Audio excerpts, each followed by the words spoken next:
India Legal presents Courts Roundup.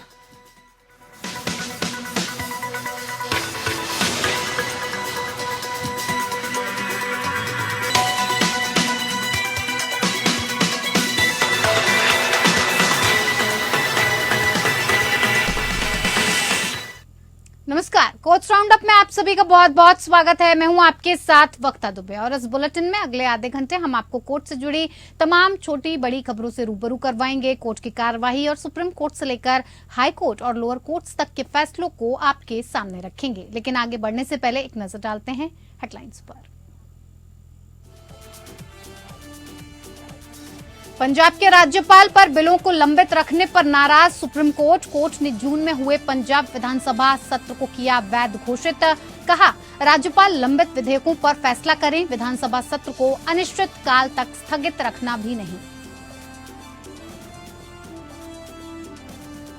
Delhi NCR में प्रदूषण पर सुप्रीम कोर्ट ने फिर दिखाई सख्ती। कहा, निर्देश के बावजूद पंजाब में अभी भी जलाई जा रही है पराली। प्रदूषण को रोकने के लिए तुरंत कार्रवाई हो, हम नहीं देख सकते लोगों को मरते हुए।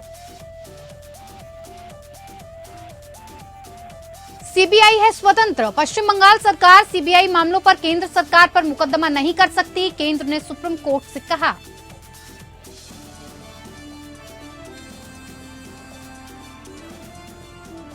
मनीष सिसोदिया को राउज एवेन्यू कोर्ट से बीमार पत्नी से मिलने की अनुमति। दिवाली से पहले 6 घंटे तक घर जाने की मिली इजाजत। सीबीआई ने मनीष सिसोदिया की याचिका का किया विरोध।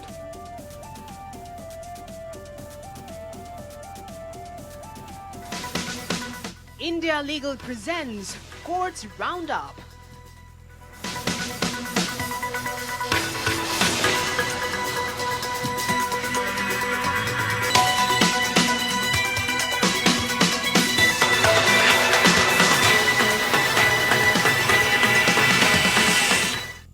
पंजाब सरकार और राज्यपाल बनवारी लाल पुरोहित के बीच चल रहे विवाद पर शुक्रवार को सुप्रीम कोर्ट में सुनवाई हुई और सुनवाई के बाद अदालत ने कहा कि जून का पंजाब विधानसभा सत्र वैध है। कोर्ट ने राज्यपाल को लंबित बिल पर फैसले लेने को कहा और इस दौरान चीफ जस्टिस ने कड़ी टिप्पणी भी की। चीफ जस्टिस ने कहा कि क्या राज्यपाल को इस बात का जरा भी अंदेशा है कि वो आग से खेल रहे हैं। अगर राज्यपाल को लगता भी है कि बिल गलत तरीके से पास हुआ है तो उसे विधानसभा अध्यक्ष को वापस भेजना चाहिए। अगर राज्यपाल इसी तरीके से बिल को गैरकानूनी ठहराते रहे तो क्या देश का संसदीय लोकतंत्र बचेगा। राज्यपाल पर आरोप है कि वो बिलों को अपनी सहमति नहीं दे रहे हैं और उन्हें लंबित रख रहे हैं।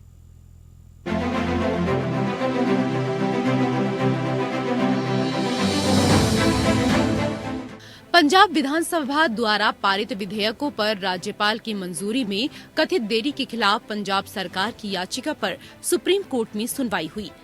पंजाब राज्यपाल पर बिलों को लंबित रखने पर सुप्रीम कोर्ट ने सख्ती दिखाई है। कोर्ट ने कहा है कि जून का पंजाब विधानसभा सत्र वैध है, राज्यपाल लंबित विधेयकों पर फैसला करें। कोर्ट ने कहा कि विधानसभा सत्र को अनिश्चित काल तक स्थगित रखना सही नहीं है। सीजेआई ने कहा, विधानसभा सत्र की वैधता पर राज्यपाल की ओर से सवाल उठाना सही नहीं है। विधानसभा में जनता के चुने हुए प्रतिनिधि हैं, लिहाजा सत्र को राज्यपाल द्वारा गैर कानूनी ठहराना संवैधानिक रूप से सही नहीं है। सीजेआई की अध्यक्षता वाली बेंच ने मामले की सुनवाई के दौरान पंजाब के राज्यपाल बनवारी लाल पुरोहित को सावधानी से काम करने की नसीहत दी। कोर्ट ने कहा कि राज्यपाल आग से न खेलें। राज्य विधानसभा द्वारा पारित विधेयकों को लंबित रखने के रवैये पर कोर्ट ने कहा कि अगर हम राज्यपाल को ऐसी शक्ति देते हैं तो क्या हम संसदीय लोकतंत्र बने रहेंगे।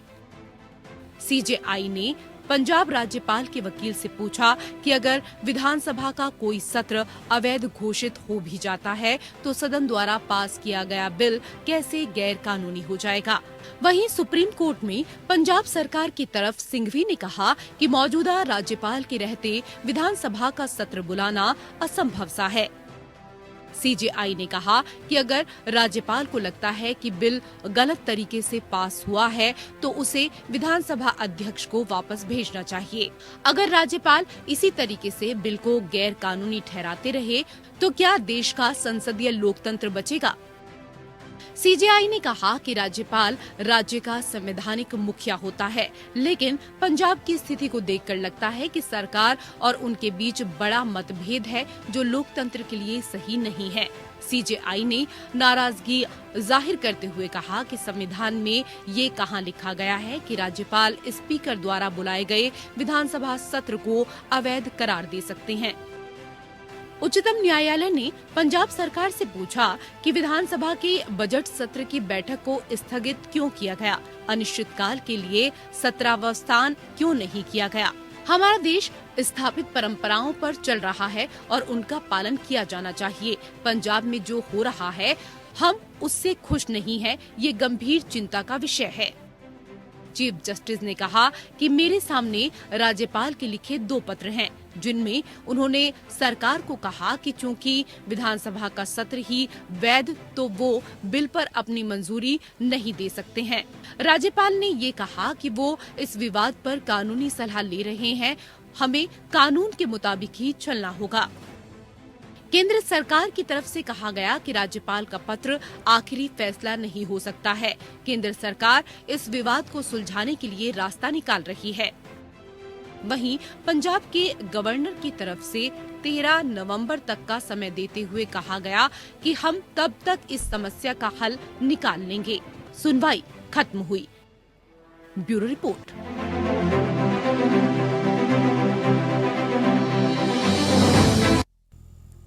इधर सुप्रीम कोर्ट ने विधानसभा द्वारा पारित कई विधेयकों और राज्य सरकार द्वारा प्रस्तुत फाइलों पर तमिलनाडु के राज्यपाल आर.एन. रवि द्वारा लंबित रहने पर चिंता व्यक्त की है। सीजेआई डीवाई चंद्रचूड़ की अगुवाई वाली पीठ ने कहा कि राज्यपाल के पास 12 विधेयक लंबित हैं और इसके अलावा कैदियों को समय से पहले रिहाई, अभियोजन की मंजूरी और तमिलनाडु लोक सेवा आयोग में सदस्यों की नियुक्ति के संबंध में सरकार द्वारा लिए गए कई फैसले राज्यपाल के पास लंबित हैं। जस्टिस जेबी पारदीवाला और जस्टिस मनोज मिश्रा की सहभागिता वाली पीठ ने तमिलनाडु सरकार द्वारा दायर रिट याचिका पर केंद्र सरकार को नोटिस जारी करते हुए कहा, ये मुद्दे गंभीर चिंता का विषय हैं। मामले को 20 नवंबर के लिए पोस्ट करते हुए पीठ ने सहायता के लिए अटॉर्नी जनरल या सॉलिसिटर जनरल की उपस्थिति की भी आवश्यकता बताई। राज्य सरकार ने पीठ को बताया कि 2020 और 2023 के बीच विधानसभा द्वारा पारित 12 विधेयक राज्यपाल के पास लंबित हैं। हालांकि उन्हें 13 जनवरी 2020 और 28 अप्रैल 2023 के बीच सहमति के लिए प्रस्तुत किया गया था। 10 अप्रैल 2022 और 15 मई 2023 के बीच राज्यपाल को 4 फाइलें सौंपी गईं। लोक सेवकों की ओर से कथित नैतिक अधमता से जुड़े विभिन्न अपराधों के अभियोजन की मंजूरी के लिए 14 अगस्त 2023 से 28 जून 2023 के बीच राज्यपाल को सौंपी गई कैदियों की समय पूर्व रिहाई की 54 फाइलें लंबित हैं। साथ ही चूंकि टीएनपीएससी सदस्यों की नियुक्ति के प्रस्ताव लंबित हैं, इसीलिए आयोग 14 के बजाय 4 सदस्यों के साथ काम कर रहा है। वकीलों ने इस बात पर प्रकाश डाला कि अनुच्छेद 200 के अनुसार राज्यपाल को जितनी जल्दी हो सके बिल वापस करना होगा।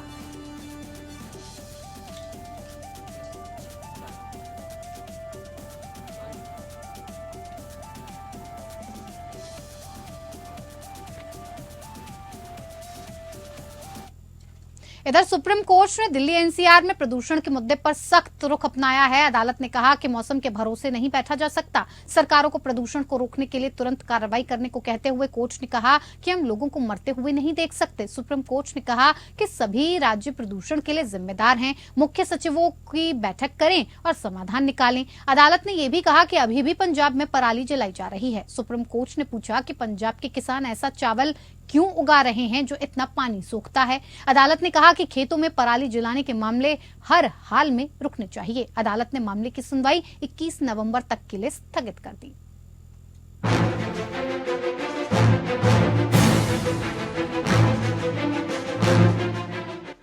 सुप्रीम कोर्ट ने दिल्ली में बढ़ते वायु प्रदूषण और पड़ोसी राज्यों में पराली जलाने की घटनाओं पर चिंता जताने वाली याचिकाओं पर सुनवाई की।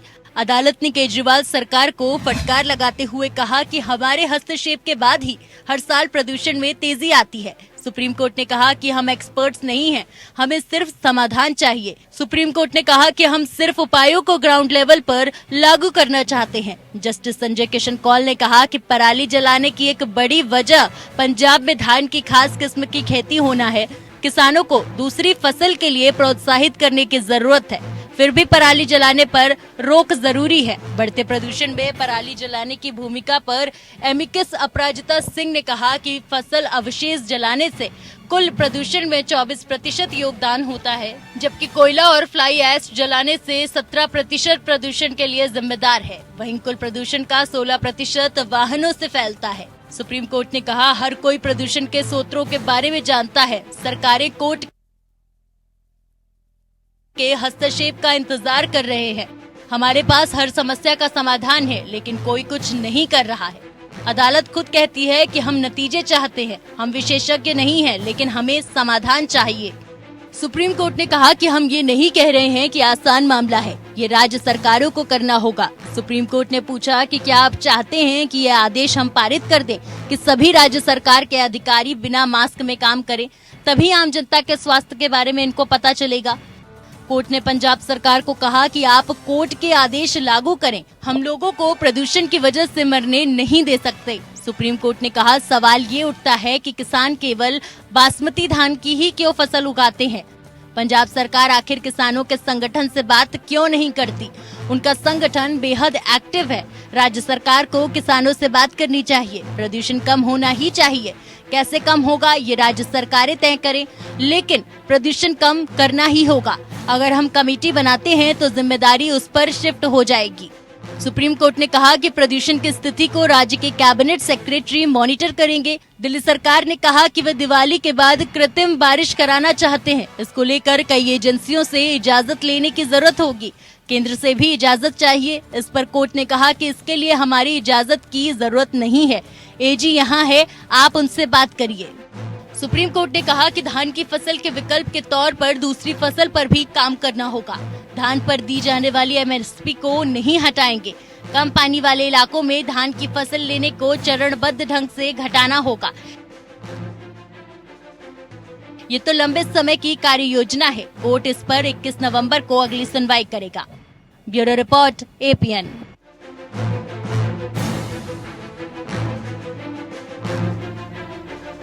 इधर राजस्थान हाईकोर्ट की जयपुर बेंच ने एक फैसले में कहा है कि सरकार किसी मां के साथ केवल इसलिए भेदभाव नहीं कर सकती कि उसका बच्चा सरोगेसी के जरिए हुआ है, वो भी राज्य सरकार से मैटरनिटी लीव लेने की हकदार है। और इस संदर्भ में आइए इंडिया लीगल वेब रिपोर्टर से समझते हैं कि सरोगेट मदर के क्या कानूनी हक होते हैं। रिपोर्ट देखिए।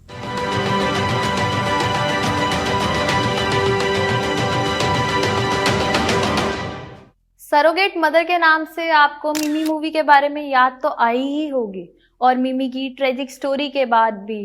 पर क्या लीगल राइट्स थे मिमी के पास एज अ सरोगेट मदर? जब बेबी के इंटेंडिंग पेरेंट्स ने उसको अबेंडन कर दिया था। जब कोई भी कपल सरोगेसी का ऑप्शन ट्राई करता है, तब सरोगेट मदर के सारे राइट्स तभी खत्म हो जाते हैं जैसे ही बेबी बॉर्न हो जाता है, under the surrogacy regulation act 2021। पर ऐसे कई राइट्स हैं जो सरोगेट मदर के पास होते हैं, जैसे कि सरोगेसी कॉन्ट्रैक्ट के अनुसार सारे मेडिकल और सारे दूसरे एक्सपेंसेस जो भी होते हैं इंटेंडिंग पेरेंट्स को पे करने होते हैं। सेक्शन 5 के अनुसार वेल इन्फॉर्म्ड कंसेंट होना चाहिए सरोगेट मदर का, जहां उसे सरोगेट होने के साइड इफेक्ट्स और प्रोसीजर को एक्सप्लेन किया गया हो। सेक्शन 10 कहता है कि प्रोहिबिशन ऑफ अबॉर्शन की बात करता है। इस सेक्शन के अनुसार कोई भी सरोगेट मदर को अबॉर्ट करने के लिए मजबूर नहीं कर सकता।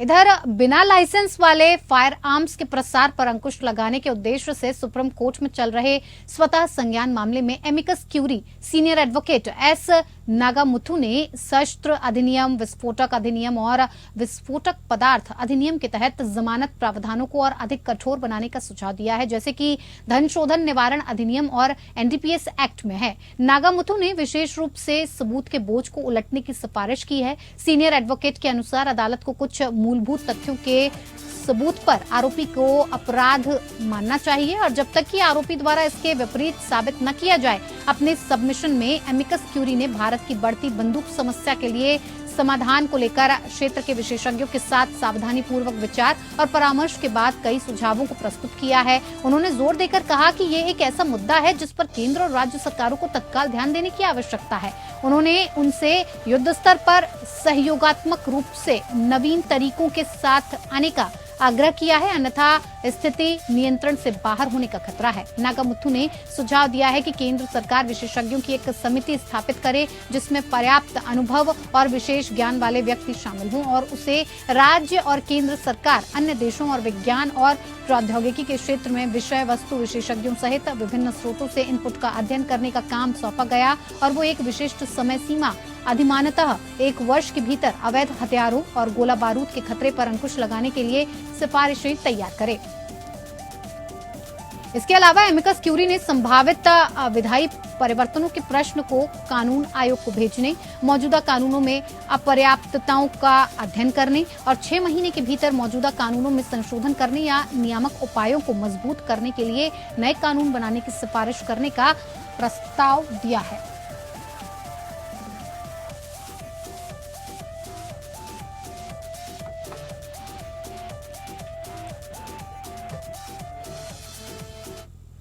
इधर सुप्रीम कोर्ट ने हाल ही में एक व्यक्ति को लीवर की पुरानी बीमारी से पीड़ित अपने 3 वर्षीय चचेरे भाई को लीवर डोनेट करने की अनुमति दे दी। साथ ही ये भी स्पष्ट कर दिया कि वर्तमान आदेश किसी अन्य मामले के लिए मिसाल के रूप में काम नहीं करेगा। मानव अंगों और ऊतकों के प्रत्यारोपण अधिनियम 1994 के तहत प्राधिकरण समिति द्वारा धारा 9 में प्रदान की गई रोक का हवाला देते हुए लीवर डोनेट के लिए मंजूरी देने से इनकार करने के बाद अदालत का हस्तक्षेप आया। अधिनियम की धारा 9 के अनुसार प्राप्तकर्ता को केवल निकट रिश्तेदार ही अंगदान कर सकता है। अधिनियम निकट रिश्तेदार को पति पत्नी, पुत्र पुत्री, पिता माता भाई बहन, दादा दादी, पोता या पोती के रूप में परिभाषित करता है। प्रासंगिक रूप से चचेरे भाई को निकट रिश्तेदार की परिभाषा में शामिल नहीं किया गया है।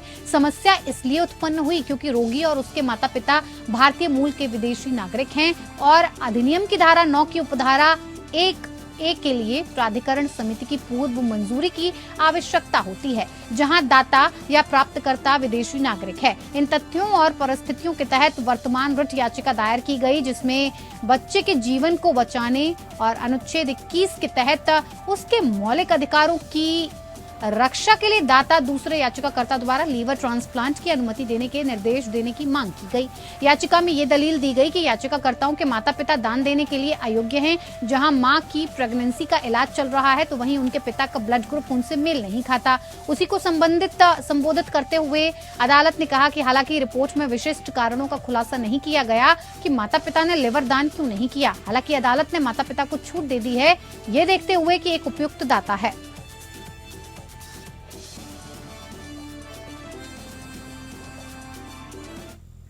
इधर दिल्ली के पूर्व उप मुख्यमंत्री मनीष सिसोदिया द्वारा बीमार पत्नी से मुलाकात करने की इजाजत की मांग के मामले में दिल्ली की राउज एवेन्यू कोर्ट में सुनवाई हुई। अदालत ने सिसोदिया को अपनी बीमार पत्नी से मिलने की इजाजत दी। कोर्ट ने सिसोदिया को कल सुबह 10 बजे से शाम 4 बजे तक पत्नी से मिलने की इजाजत दे दी है। आज सुनवाई के दौरान सिसोदिया के वकील ने कहा कि अगर कोर्ट 5 दिन नहीं तो कम से कम 2 दिन की इजाजत दी जाए। उन्होंने हाईकोर्ट के द्वारा दी गई इजाजत का हवाला देते हुए कहा कि पहले उनको पत्नी से मिलने की इजाजत हाईकोर्ट ने दी थी। वहीं सीबीआई ने सिसोदिया की याचिका का विरोध करते हुए कहा कि सिसोदिया को अंतरिम जमानत के लिए आना चाहिए। कोर्ट ने पूछा कि मामले की जांच करने वाली जांच एजेंसियों ने पत्नी के मेडिकल सर्टिफिकेट की जांच की है या नहीं। मामले की जांच करने वाली सीबीआई और ईडी ने कोर्ट को बताया कि अभी दस्तावेजों की जांच नहीं की गई है। मामले की सुनवाई के बाद कोर्ट ने फौरी तौर पर सिसोदिया को अपनी बीमार पत्नी से मिलने के लिए 5 दिन की बजाय 1 दिन की इजाजत दे दी। हाल ही में सुप्रीम कोर्ट ने उनकी जमानत याचिका खारिज कर दी थी। वहीं हाईकोर्ट और ट्रायल कोर्ट ने भी उनकी जमानत याचिका को रद्द किया था। शराब घोटाले के मामले में ईडी ने 9 मार्च को सिसोदिया को गिरफ्तार किया था और इससे पहले उन्हें 26 फरवरी को सीबीआई ने गिरफ्तार किया था। इससे पहले दिल्ली हाई कोर्ट ने सिसोदिया को इसी साल 3 जून को बीमार पत्नी से मिलने की इजाजत दी थी और उन्हें सुबह 10 बजे से शाम 5 बजे तक 7 घंटे के लिए जमानत दी गई थी। तब वो घर पहुंचे थे, लेकिन उनकी पत्नी से मुलाकात नहीं हो पाई थी। इसके बाद सिसोदिया को 7 जून को फिर पत्नी से मिलने की अनुमति मिली और इस बार उनकी मुलाकात हो गई।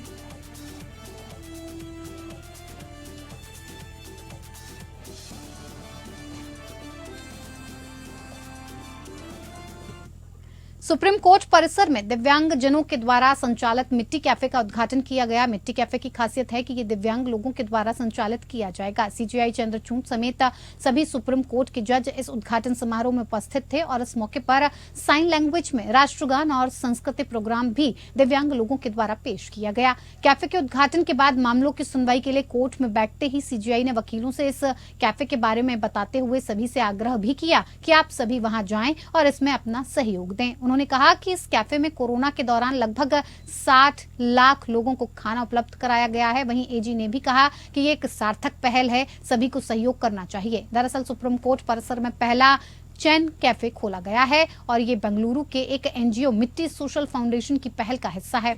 यह एनजीओ दिव्यांग लोगों को प्रशिक्षित करता है और इससे पहले बेंगलुरु में कैफे खोल चुका है। उसके सहयोग से ये कैफे सुप्रीम कोर्ट परिसर में खोला गया है।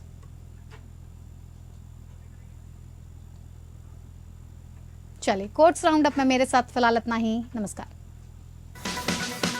India Legal presents Courts Roundup.